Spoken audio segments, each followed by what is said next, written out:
Aujourd'hui, dans Jouissez de votre vie tous les jours, vous pouvez apprendre à vivre la vie que vous avez toujours voulu vivre.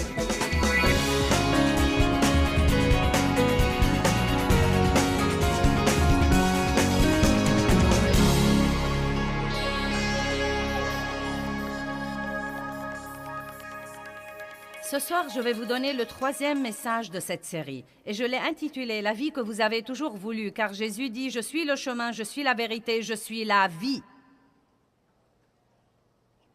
Il y a 2 genres de vie dont nous allons parler ce soir.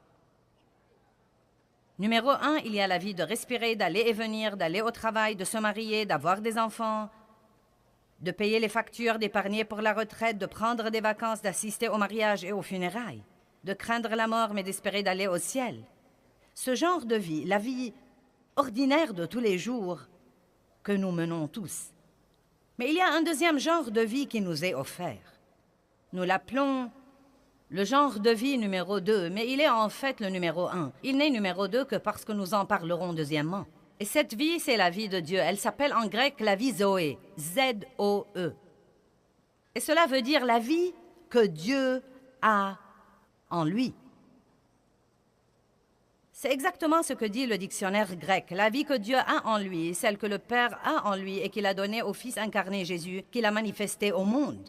L'homme s'est séparé de cette vie par la chute qui est le péché, mais il participe à cette vie par la foi en Jésus-Christ. Maintenant, le mot « vie » est trouvé 733 fois dans la concordance. Mais il est capitalisé dans seulement 25 fois d'entre elles. Seulement 25 de ces 733 fois, et je veux vous parler ce soir de cette qualité de vie. La Bible y fait allusion dans plusieurs versets comme la vie supérieure. Elle dit, si vous voulez la vie supérieure, vous devez renoncer à la vie inférieure. Vous voyez, je suis une femme vivante. J'ai eu une vie quand je suis née en 1900, blablabla. Non, je blague, en 1943. J'ai eu une vie quand je suis née en 1943. Je suis vivante, j'ai une vie, j'ai fait beaucoup de choses différentes. Mais croyez-moi, je n'ai pas commencé à avoir vraiment une vie. Même pas quand j'ai été régénérée. Je l'avais comme une graine en moi, mais je n'ai pas su coopérer avec elle et donc je ne l'ai pas vécue. Ce n'est probablement que dans les 15 dernières années que je peux vraiment dire que j'ai commencé à vivre le genre de vie que je crois que Dieu veut que nous vivions, où vous savez qui vous êtes en Christ, où vous avez la joie, où vous avez la paix. Et tous les jours de votre vie, vous portez du bon fruit et votre vie influe positivement sur la vie de quelqu'un d'autre. Vous aidez quelqu'un d'autre à aller vers la vie que Dieu veut lui donner. Nous trouvons le mot « vie » dans la Bible 733 fois. Mais seulement 25 fois d'entre elles parlent de ce genre de vie. Et vous vous réjouirez de voir certains de ces versets ce soir. Allons à Matthieu chapitre 10, verset 37. Je vais vous dire ce que sont ces clés là-haut dans un instant. Nous allons bien nous amuser ce soir. Matthieu 10, 37, il dit « Celui qui aime et apprécie son père ou sa mère, plus que moi, n'est pas digne de moi. Et celui qui aime et apprécie son fils ou sa fille, plus que moi, n'est pas digne de moi. » Nous lisons et relisons ceci. Mais je crois que bien de fois, nous laissons les gens que nous aimons nous éloigner de la volonté de Dieu. Je crois que bien des fois, nous laissons les gens que nous aimons prendre ce premier temps qui appartient à Dieu. Et c'est une très forte déclaration. Il dit « Celui qui aime son père ou sa mère, ou son fils ou sa fille plus que moi, n'est pas digne de moi. » En bref, il dit essentiellement, Dieu dit « Je dois être le premier dans votre vie. » Le premier dans votre vie. Les gens me demandent tout le temps, et je crois qu'ils me posent cette question parce que nous luttons là-dessus. Comment fais-tu tout ce que tu fais en respectant tes priorités? Et je crois que Dieu m'a donné la meilleure réponse que j'ai jamais donnée. Il y a environ 2 mois, j'ai dit Je les remets toujours en ordre. Voilà comment je les respecte. Je ne crois pas que nous aurons jamais un moment dans notre vie où nous aurons cette grande révélation sur la manière d'arranger nos priorités et que nous puissions les arranger et qu'elles restent arrangées pour la vie. Je crois que nous devons vraiment, de façon régulière, observer notre vie, examiner notre vie, prendre le temps d'avoir une réunion avec nous-mêmes, d'être honnête avec nous-mêmes et de dire, est-ce que Dieu est le numéro 1 dans ma vie? Est-ce que je pense assez à lui? Est-ce que je parle assez de lui? Est-ce que je lui donne assez de temps? Est-ce que je le sers? Est-ce que je fais ce que je devrais faire de mes finances? Est-ce que j'utilise mes dons et mes talents pour le servir? Nous devons nous demander de façon régulière, à quel point suis-je égoïste? Ça a eu beaucoup de succès. C'est quelque chose que nous devons examiner tout le temps. Verset 38. « Et celui qui ne prend pas sa croix et ne me suit pas, en adhérant fermement à moi, en se conformant complètement à mon exemple, j'ai dit que Jésus est venu pour nous donner l'exemple de la manière dont nous devons vivre. Et il dit, si vous ne vous conformez pas complètement à mon exemple dans la vie, et s'il le faut dans la mort, vous n'êtes pas digne de moi. » Donc, vous savez, ce que je retire de ça, c'est que ça ne suffit pas d'aller à l'église le dimanche. Je ne supporte pas quand je demande à quelqu'un s'il est chrétien et qu'il me dise à quelle église il va. Croyez-le ou pas, le fait d'aller à l'église ne vous rend nécessairement pas chrétien. M'asseoir dans mon garage toute la journée ne me transforme pas en une voiture. Amen. Nous allons à l'église parce que nous sommes chrétiens et nous voulons communier avec les autres chrétiens. Nous sommes assoiffés de la parole de Dieu. Nous voulons adorer Dieu collectivement et nous voulons faire partie d'un corps où nous pouvons servir Dieu et être responsables devant d'autres personnes. Ce n'est pas un endroit où l'on coche sur notre calendrier pour avoir fait notre devoir religieux de la semaine, puis nous revenons au monde et nous vivons comme le reste du monde le reste de la semaine. Jésus dit, si vous ne vous conformez pas complètement, totalement à mon exemple dans la vie, et s'il le faut dans la mort, vous n'êtes pas digne de moi. Celui qui aura trouvé sa vie inférieure perdra la vie supérieure, et celui qui aura perdu sa vie inférieure pour l'amour de moi trouvera la vie supérieure. Donc nous voyons là qu'il y a deux genres de vie que nous pouvons vivre, soit la vie de marcher et de respirer, cette vie où nous avons des hauts et des bas, où nous sommes égoïstes et égocentriques, où nous faisons tout ce que font tous les autres, puis nous allons à l'église le dimanche, puis nous revenons au monde et nous vivons comme le monde. Soit la vie supérieure, nous pouvons vivre la vie Zoé, la vie que Dieu a en lui, la vie de stabilité et de justice et de paix et de joie et de porter du fruit. Et cela ne veut pas dire que vous n'aurez jamais de problème, mais que vous trouverez un endroit en Christ où vous pourrez d'une façon ou d'une autre endurer les mêmes trucs que tous les autres, et rester en même temps stable, et rester dans le plan de Dieu, et continuer à servir Dieu, et ne pas faire les 100 pas tout le temps. Eh bien, je crois qu'il y a deux clés pour avoir cette vie Zoé. Deux clés. Clé numéro 1, clé numéro 2.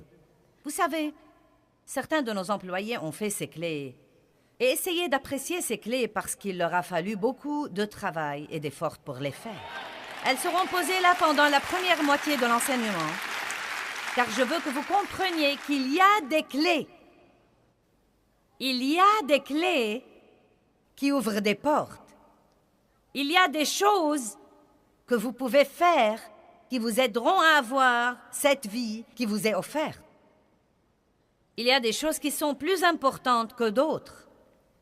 Et je crois que la Bible nous le fait bien comprendre. Deux clés. Eh bien, comment est la vie inférieure? Elle est tout d'abord compliquée. Elle est remplie d'égoïsme, de frustration, de péché, de toutes sortes de douleurs. Et si vous voulez la vérité, la douleur émotionnelle est pire que n'importe quel genre de douleur physique. Avidité, culpabilité, dépendance, relations brisées, honte, manque, colère, jalousie, crainte, et la liste n'en finit pas. Chaque chrétien peut être un chrétien régénéré et toujours vivre la vie inférieure. Et pour moi, c'est la chose la plus triste au monde entier. Je sais que nous pouvons faire ça parce que je l'ai fait pendant beaucoup d'années. Et je sais que je serais allée au ciel si j'étais morte, mais je peux vous affirmer que je n'aurais jamais joui de ma vie ici et je n'aurais pas été un exemple de ce que Jésus est. Et je vous demande de comprendre ce soir qu'il ne s'agit pas que de vous seulement. S'il n'y avait pas quelque chose que Dieu voulait que vous fassiez, s'il n'avait pas besoin de vous, il vous aurait pris d'ici à l'instant même où vous étiez régénéré. Mais puisque vous êtes là pour quelque chose d'autre que d'occuper de l'espace. Vous êtes là pour quelque chose d'autre que de faire toute chose à votre idée. Croyez-moi, vous ne serez jamais comblé avant de fonctionner dans le but pour lequel Dieu vous a mis ici. Eh bien, comment est la vie supérieure? Simplicité, paix, joie, justice, faveur, grâce, la présence de Dieu, amour, don, aide, espoir, foi, patience, bonté, pardon, générosité, relations saines, abondance, toutes les bonnes choses auxquelles vous pourriez penser. Revenons maintenant à Matthieu 10, verset 37. Quelle est la première clé? Matthieu 10, 37. Nous allons lire ce verset de nouveau. Clé numéro 1 pour avoir la vie supérieure. Clé numéro 1 pour avoir la vie avec un V majuscule. Clé numéro 1 pour avoir la vie que le Seigneur Jésus est mort pour nous donner. Combien d'entre vous croient que leur vie devrait s'élever? Bien. Clé numéro 1. C'est partout dans la Bible. C'est très simple. Matthieu 10, 37 nous dit « Celui qui aime et apprécie son père ou sa mère plus que moi n'est pas digne de moi. Et celui qui aime et apprécie son fils ou sa fille plus que moi n'est pas digne de moi. » Un message très, très, très simple. Faites passer Dieu avant tout. Je me demande combien d'entre vous, d'une façon ou d'une autre, dans votre journée chargée, n'avez pas pu trouver le temps pour communier avec Dieu aujourd'hui. Vous le désiriez. Vous en aviez l'intention. Vous le vouliez. Vous avez dit que vous le feriez. Mais vous n'avez pas eu le temps de le faire.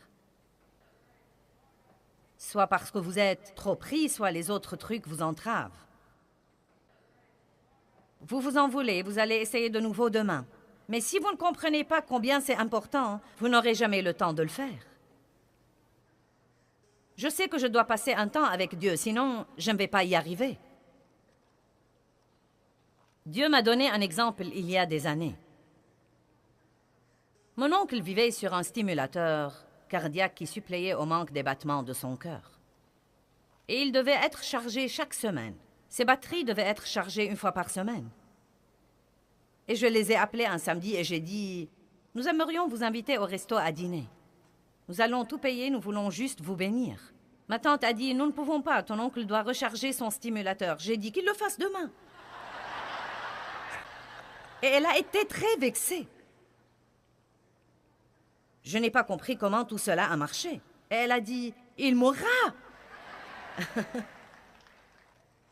Et le message que Dieu essayait de me faire parvenir et dont j'espère vous toucher ce soir, Dieu m'a rafraîchi la mémoire et m'a dit « Si tu ne passes pas un temps avec moi, tu n'auras pas une vraie vie. Si tu ne passes pas un temps avec moi, je l'ai entendu dire, tu ne pourras pas faire ce que tu fais et rester en vie. » Or, je ne suis pas sûre qu'il voulait dire rester physiquement en vie, mais je sais vraiment qu'il voulait dire que je ne pouvais pas faire ce que je faisais et avoir la paix et la joie et jouir vraiment de ma vie personnelle et je ne passais pas ce temps avec lui. Et je ne me tairai jamais sur ce point, ça m'est égal si vous en avez assez de l'écouter. Vous devez faire passer Dieu avant tout dans votre vie. Et pour faire ça, vous devez comprendre à quel point c'est important. C'est en fait le tout premier des 10 commandements. Le tout premier des 10 commandements. Et il dit, tu n'auras pas d'autre Dieu devant ma face. Et laissez-moi vous dire quelque chose. Cela ne veut pas dire une autre statue en pierre devant laquelle vous vous prosternez. Nous pouvons diviniser n'importe quoi. Tout ce qui est plus important pour nous que Dieu peut devenir un Dieu dans notre vie personnelle. Vous pouvez idolâtrer ou diviniser un sport. Le travail peut devenir votre idole ou votre Dieu pour gravir les les échelons du succès. Le seul problème, c'est que quand vous vieillirez, vous pourrez être en haut de l'échelle et découvrir qu'elle est appuyée contre le mauvais bâtiment. Car comme j'ai déjà dit ce matin, quand tout finira, devinez ce qui va rester. Dieu. Et à ce moment-là, ce sera trop tard pour développer une merveilleuse relation avec lui. Vous pouvez être proche de Dieu à la mesure du temps que vous passez avec lui. Si vous voulez avoir le genre de vie dont nous parlons ce soir, vous devez étudier, étudier, étudier, étudier, étudier. N'attendez pas toujours à ce que quelqu'un d'autre vous donne tout à la petite cuillère et qu'il vous trouve vos versets et qu'il prie à votre place. Vous devez faire un effort vous-même. Amen. Bon sermon, Joyce. Merci. Je vais continuer. Je vous prie d'aller à Matthieu chapitre 22. Matthieu 22, 37. Tout d'abord, certains des pharisiens et des sadducéens se sont réunis et lui ont dit, « Peux-tu nous dire quel est le commandement le plus important ?» Les gens pensent parfois, parmi toutes ces choses que nous écoutons sur ce que nous devons faire pour être de bons chrétiens, nous nous demandons lesquels sont les plus importants. Vous êtes-vous jamais senti submergé par tout ce que vous entendez et vous êtes-vous jamais demandé comment vous allez vous y conformer? Il est bon de savoir que le Saint-Esprit nous rappellera les choses quand nous en aurons besoin. Mais il y a 2 ou 3 choses que vous devez faire et qui devraient être des priorités. Et elles sont les 2 clés pour vivre cette vie dont je vous parle ce soir. Croyez-moi, si vous voulez vivre la vie supérieure au lieu de la vie inférieure, vous devez faire les 2 choses dont je vous parle ici ce soir. Et elles sont les 2 choses les plus importantes pour Dieu. Un des commandements les plus importants, Jésus lui répondit, « Tu aimeras le Seigneur, ton Dieu, de tout ton cœur, de toute ton âme et de toute ta pensée et de toute ta force. » C'est le premier et le plus grand et le plus important commandement. Nous n'allons pas voir les autres versets pour le moment. Les 4 premiers commandements parlent de notre relation avec Dieu. Les 4 premiers des 10 commandements parlent de notre relation avec Dieu. « Tu n'auras pas d'autre Dieu devant ma face. » Tu ne feras pas d'idoles pour les adorer. Et là encore, ce pourrait être des statues et des idoles en pierre ou en bois. Et il y en a plein dans le monde aujourd'hui, mais il ne s'agit pas que de ça, car il y a beaucoup de choses devant lesquelles nous pouvons nous prosterner et les adorer. Vous savez, Satan a offert à Jésus, quand il a été tenté dans le désert 40 jours et 40 nuits, c'est reporté dans Luc 4. Si tu te prosternes devant moi et que tu m'adores, rien qu'une fois, je te donnerai toutes ces choses que le monde a à offrir. Et croyez-moi, nous nous prosternons plusieurs fois pour avoir ce que le monde a à nous offrir. Nous faisons passer des choses avant notre relation avec Dieu, car après tout, Dieu est toujours là. Si nous ne venons pas à lui aujourd'hui, nous viendrons demain. Je me demande ce qui arriverait si nous venions à nos rendez-vous avec Dieu comme nous venons à nos rendez-vous dentaires. Je sais que vous avez déjà mauvaise conscience parce que vous n'arrivez pas à vous discipliner pour passer un temps avec Dieu. Et je n'essaye pas de vous donner mauvaise conscience. Je ne veux jamais que les gens se sentent pires quand ils partent, mais j'essaye de vous faire bien comprendre l'importance de ceci. Et je suis là pour vous dire que si vous voulez vraiment le faire, vous pouvez le faire. J'ai découvert dans ma vie que si l'on veut vraiment faire quelque chose, on peut le faire. Maintenant, les gens essayeront de vous dissuader de le faire. Votre téléphone sonnera. Vous aurez besoin d'aller au petit coin toutes les quelques minutes. Vous pourriez avoir une crise de démangeaison. Il y a toutes sortes de choses qui essayeront de vous distraire quand vous essayez de passer un temps avec Dieu. Vous pourriez vous endormir, vous sentir si ennuyé que vous ne puissiez pas le supporter. Mais tout ceci est du diable. Je me souviens quand j'ai d'abord commencé à passer de façon régulière un temps avec Dieu. Et je me levais tous les matins, je prenais mon café et j'allais à mon bureau et je ne sortais pas avant de sentir que j'étais prête à faire face au monde et à agir en être humain. Non, mais un être humain sauvé. Et j'ai finalement su qu'aller à l'église le dimanche matin et agir comme le monde le reste de la semaine ne suffit pas. Je ne crois pas que ça suffise pour vous non plus. Je ne veux pas que vous soyez satisfaits de vous faufiler dans le ciel. Je veux que vous viviez votre vie pour glorifier Dieu. Et je veux que les gens vous voient et qu'ils désirent ce que vous avez. Qu'ils ne désirent pas que vous partiez, mais qu'ils désirent ce que vous avez. Amen. J'ai prié cet après-midi pour nos... J'ai prié cet après-midi pour nos associés. J'ai prié que vous seriez une lumière dans un endroit obscur et que votre vie rendrait les autres affamés et assoiffés pour Jésus-Christ.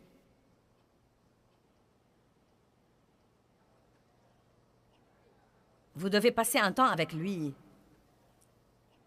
pour que cela se produise. Il ne s'agit pas tant de ce que vous ferez pendant ce temps-là que du fait que vous lui donniez ce temps.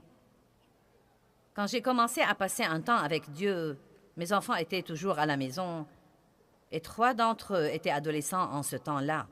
Non, mais ils me disaient « Dois-tu rester dans ta chambre tout le temps? Ne peux-tu pas descendre, faire notre petit déjeuner? » Là venait le sentiment de culpabilité. Et finalement, j'ai réagi. J'ai dit « Écoutez, vous êtes assez grand pour mettre des céréales dans un bol et y verser du lait. Et remerciez Dieu car je suis dans cette chambre. En fait, si vous êtes intelligent, vous enverrez votre mère à sa chambre. Car si votre maman ne passe pas un temps avec Dieu, vous pouvez être sûr que vous n'allez pas l'aimer quand elle en sortira. Amen. Vous devez combattre pour les choses qui demandent un investissement de temps.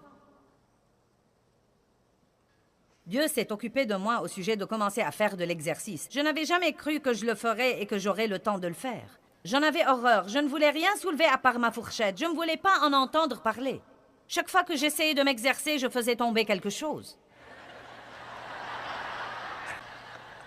Mais Dieu m'a dit que je devais le faire si je voulais être en bonne santé pendant mon trajet. Donc j'ai dit à ma fille que j'allais m'exercer et ils ont ri de moi. J'avais dit ça auparavant et je ne l'avais pas poursuivi jusqu'au bout. J'ai dit, vous pouvez rire de moi autant que vous voudrez. Je me connais très bien, je sais quand je me décide. J'étais contente qu'ils aient ri de moi, hein, car quand quelqu'un me dit que je ne peux pas faire quelque chose, cela me rend plus déterminée à le faire. Donc Dave est allé avec moi la première fois juste pour rire de moi. Ensuite, il a fini par s'inscrire lui aussi. Il a fait de l'exercice toute sa vie. Mais il a décidé de suivre un programme conçu pour lui. De toute façon, le point essentiel, c'est que quand j'ai d'abord commencé à m'exercer, on voulait que je vienne au bureau pour faire ceci et faire cela. Et je disais, eh bien, je ne peux pas faire ça. Les lundis, mercredis et vendredis, je m'exerce à 10 heures. Eh bien, veux-tu dire que nous devons maintenant essayer de tout faire à ta place? Tu peux sûrement ne pas y aller. J'ai dit non. Non, je ne vais pas le rater. Je vais le faire. Dieu m'a dit de faire ça et je vais le faire. Si je ne peux pas prendre 3 heures par semaine pour m'exercer et essayer de rester en bonne santé, nous devons être mal en point. Amen. Vous voyez, tout le monde va vouloir que vous fassiez ce qui leur est convenable et ce qui les arrange. Vous m'avez entendu? J'ai dit tout le monde va vouloir que vous fassiez ce qui leur est convenable et ce qui les arrange. Et ils auront toujours un cas d'urgence chaque fois que vous essayez d'avoir du temps pour faire quelque chose que vous sentez que Dieu vous a dit de faire. La plupart de ces gens qui ont une crise dont vous devez vous occuper tout de suite, ça fait 20 ans que je vois ces crises. Et il y a de fortes chances qu'ils continueront à les avoir.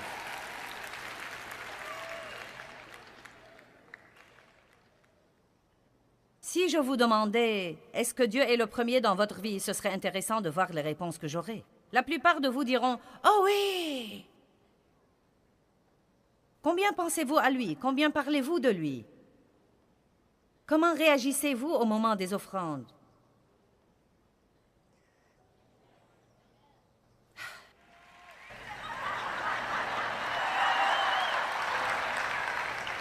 Vous savez, je vais être très franche avec vous. Si vous vous fâchez contre un pasteur parce qu'il vous dit de donner, vous avez un problème. Car si vous faites ce que vous devez faire, ce qu'il dira ne devrait pas vous fâcher. Ouh! Ça s'améliore. Amen. Vous devez passer un temps avec Dieu. Clé numéro 2. Relisons Matthieu chapitre 22. Nous allons lire les versets 37 à 39. Et Jésus lui répondit, « Tu aimeras le Seigneur, ton Dieu, de tout ton cœur, de toute ton âme, de toute ta pensée et de toute ta force. C'est le plus grand et le plus important et le premier commandement. Et voici le second qui lui est semblable. Tu aimeras ton prochain comme toi-même. » Ces 2 commandements résument résume toute la loi et tous les prophètes. 2 clés pour avoir la vie supérieure. Passez un temps avec Dieu, aimez-le plus que toute autre chose que vous aimez. Aimez Dieu et ensuite, aimez les gens. Et puis-je vous dire quelque chose? Vous êtes dans la catégorie des gens. Cela veut dire que vous devez vous aimer aussi. Non pas d'une façon égoïste, égocentrique. Je dis toujours aux gens, aimez-vous, mais ne soyez pas amoureux de vous-même. Il y a une différence. Notre enseignement principal ce soir dit de ne pas être égoïste. Donc, quand je dis aimez-vous, je ne dis pas de vous adorer tout le temps, mais je dis en fait de vous respecter assez pour amener les autres à vous respecter. Ne laissez pas les autres vous marcher sur les pieds. Respectez-vous dans toutes circonstances. Occupez-vous de vous-même. Occupez-vous de votre santé et votre corps. Occupez-vous de votre pensée. Occupez-vous de votre vie. Faites les choses que vous aimez, parce que sinon, vous finirez par être rempli d'amertume et de ressentiment. Mais ne soyez pas le centre de votre univers.